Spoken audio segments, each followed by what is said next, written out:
Once. Hello friends, మాకు నేను పేరు పెడుతుంటే మా మాయ మొక్క బట్టి అడిగితే ఇచ్చారు. అప్పుడు అది రాత్రే చేసేద్దాం అనుకుంటే అది ఇంకా ఆడలేదు, బంగపట్ల ఆడలేదని అమెజాన్లో ఆర్డర్ పెట్టమని. ఆ అమెజాన్లో ఎందుకని ఇక్కడే ఉందని చెప్పి ఇక్కడ పెడేశారు. అందుకే పెడేగానే నేను వాటర్ పెట్టలేదు.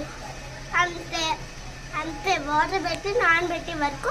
ఇప్పుడు మార్నింగ్ అయింది కదా, మార్నింగ్ వరకు ఇలా ఉండి అప్పుడు వచ్చి ఇప్పుడు మార్నింగ్ బ్రష్ చేసేసి ఆడుకుంటున్నాం. మేమేమని సామాన్లు చేస్తున్నాను. సామాన్లు నేనైతే గణేష్. ఎవరు చెప్పారు సామాన్లు తీసుకొచ్చాను నీకు? మమ్మీ. మీరు కూడా చెరువుల్లో మట్టితో ఆడుకోవడం మంచిదే, కానీ మీరు అమెజాన్లో ఆర్డర్ పెట్టుకొని ఇలాంటి బంగబట్లు ఆర్డర్ పెట్టుకుంటే ఆ ప్లాస్టిక్లో చేసేవి.